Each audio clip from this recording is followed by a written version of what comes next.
इसमें क्या होता है, इंक्लूडिंग द जजेस of the supreme court and high court, उनकी सैलरी को इंक्लूड करके रिडक्शन कर सकते हैं। एक्सक्लूडिंग आ जाए तो that will be the wrong, excluding नहीं आएगा, इंक्लूडिंग द जजेस की जो सैलरी होगी उसका भी इसमें रिडक्शन होता है, ऐसा प्रावधान दिया गया है, but this is not happen.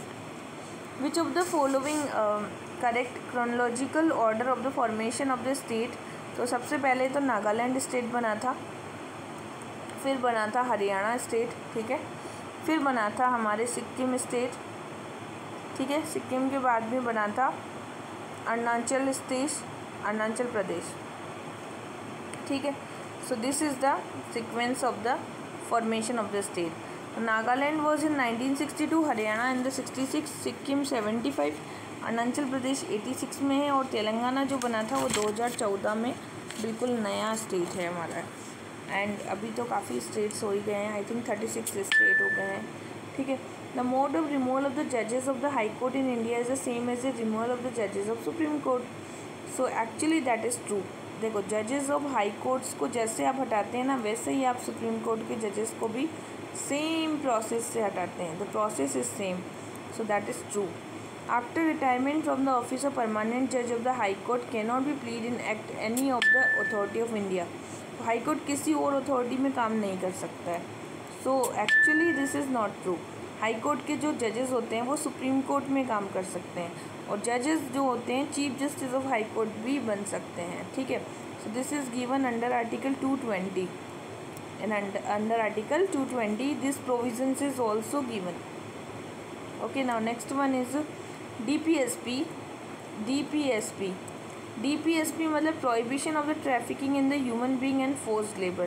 तो यहाँ पे क्या आएगा, ट्रैफिकिंग जितनी भी हो रही है trafficking, so this prohibition of the trafficking दिया गया है under article 23 and 24, okay. And prohibition of the consumption of the medicinal purpose of the intoxicant. तो देखो, DPSP में हमें प्रोहिबिशन ऑफ द ट्रैफिकिंग बताया ही नहीं गया है, this is under the fundamental right, not under the DPSP। So first is wrong actually. Second is prohibition of the consumption of the medicinal purpose intoxicating drink and of other drug which is injurious to health, that is true। तो जो intoxicants हैं हमारे यहाँ पे, जितने भी intoxicating drinks हैं, तो इनका कंजप्शन क्या किया गया है, बैन किया गया है, ठीक है। सो that is under article 4। Under article 4 में तो क्या बताया गया है हमें, फंडामेंटल राइट तो पार्ट 3 में है, 4 में तो DPSP आ जाता है। जो आर्टिकल 36 से 51 तक तो DPSP आ गया, आर्टिकल 21 में क्या आता है, फोर्स लेबल आ जाता है, ठीक है। Now next is legislative assembly of the each state consist of the 250 members. तो दैट इज़ ट्रू। तो लेजिस्लेटिव असेंबली जितनी भी हैं स्टेट्स की, इसके मेंबर की 250 होते हैं, okay.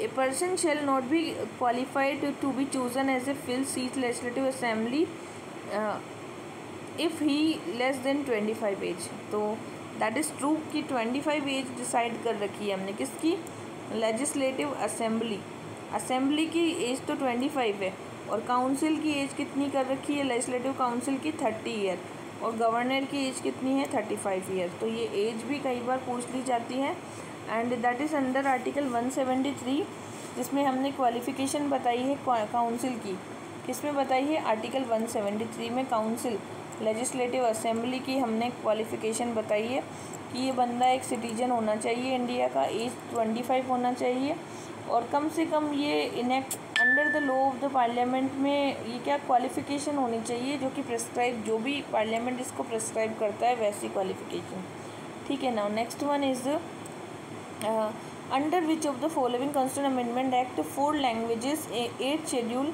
There bye raising the 22।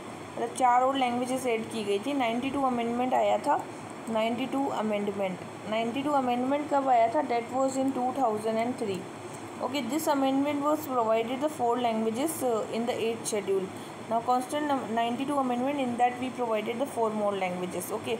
Which of the following is largest area of the Lok Sabha. तो लद्दाख जो एरिया है, लद्दाख वाला, that is the largest area as per the constituency.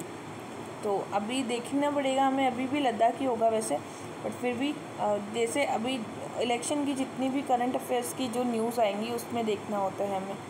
Justice V R Krishna Iyer was the chief justice of India. नहीं, V R Krishna Iyer कभी भी chief justice नहीं रहे। We R Krishna Iyer क्या लाए थे, देखो PIL लाए थे। PIL भगवती और कृष्णा इन दोनों की देन है। V R Krishna Iyer and Bhagwati, ठीक है। ये जो दो थे ना, Bhagwati and Iyer, they both were contributed for the public interest litigation. Okay, so they both were contributed for the public interest litigation. And under Article 21 of the Constitution, judges of the Supreme Court, he was the Krishna Iyer, and the national government was obliged to provide legal services to the accused person. Krishna Iyer was become the Chief Justice of India, and V.R. Krishna Iyer was known as the human right approach, literacy and decision making. He was given a very big contribution in that areas. Okay, now next one is which of the following Indian contains special provision for administration control of scheduled areas in India? So fifth schedule is contributed to the scheduled areas of the constitution. Okay, so this fifth schedule was contributed for the scheduled tribes and the scheduled control. And sixth schedule in that we provided provision for the Assam, Meghalaya, Tripura and the Mizoram and Arunachal Pradesh. Okay, so this fifth and sixth schedule is very important schedules. Next, who among the following hold the office of vice president? तो देखो, एक तो थे Mohammad Hidayatullah,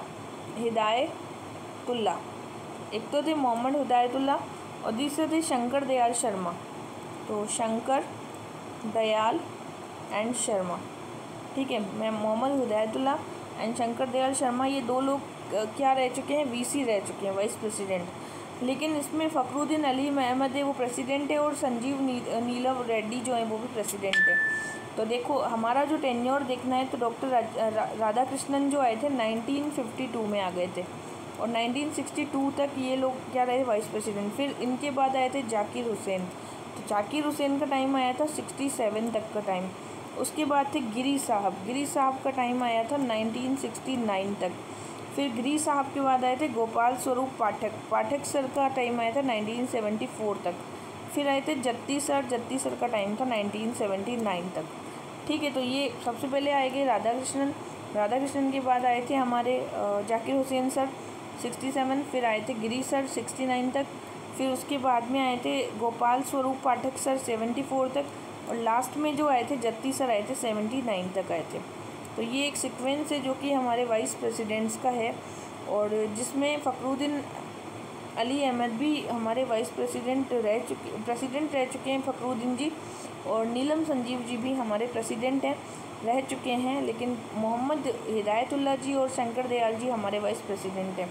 Now Nagendra Singh, it was the President of International Court of Justice. A.N. Rai, the Chief Justice of India. R.K. Triveni, Chief Election Commission, and Ashok Desai, Attorney General of India. ये पुराना है तो अभी इसको पढ़ने की इतनी ज़रूरत नहीं है। तो नेक्स्ट इज़ द कितने हाई कोर्ट हैं जिसका jurisdiction more than 1 high courts के ऊपर है? तो 3 हाई कोर्ट ऐसे हैं जिनका की jurisdiction more than one state से है, मोर देन 1 स्टेट में है, ठीक है। तो पहला हाई कोर्ट है हमारा हैदराबाद हाई कोर्ट, ठीक है। पहला हाई कोर्ट है हैदराबाद वाला हाई कोर्ट। तो हैदराबाद वाले हाई कोर्ट में है आंध्र प्रदेश एंड तेलंगाना। दूसरा हाई कोर्ट है हमारा मुंबई वाला हाई कोर्ट, तो मुंबई में आ जाएगा गोवा, महाराष्ट्र, दादरा एंड दमन वाला एरिया। फिर आएगा हमारा कोलकाता में आएगा अंडमान निकोबार, ठीक है। कोलकाता में अंडमान निकोबार, ठीक है। और एक गुवाहाटी वाला है जिसमें 7 स्टेट्स आ जाते हैं। अब यूटी की बात करें तो केरला के साथ तो लक्षद्वीप लगता है, चेन्नई के साथ पुडुचेरी यूटी है, और कोलकाता के साथ अंडमान है, वो यूटी है, एक्चुअली स्टेट्स नहीं है। लेकिन पंजाब और हरियाणा जो है चंडीगढ़ लगता है, तो वो स्टेट में आ जाएगा, हरियाणा स्टेट में आ जाएगा और मुंबई भी स्टेट में आ जाएगा। तो केवल 3 ही ऐसे स्टेट्स हैं जो कि जुरिडिक्शन में, मतलब एक से ज़्यादा स्टेट्स में जिनका जुरिडिक्शन है, ठीक है। नाउ नेक्स्ट क्वेश्चन है हमारा,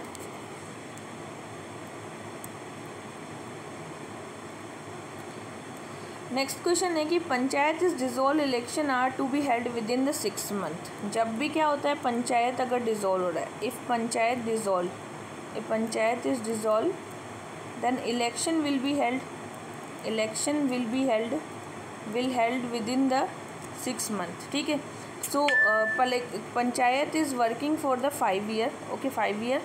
And panchayat and election must take place before expiry of term. It can however be dissolved earlier on specific ground देने होंगे. तो 6 मंथ में इसका डिसोल्यूशन होता है. Panchayat constitution after premature dissolution is to be continue only for the remaining period.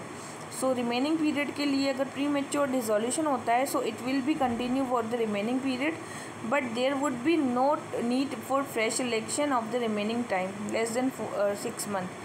So there will be no need to be the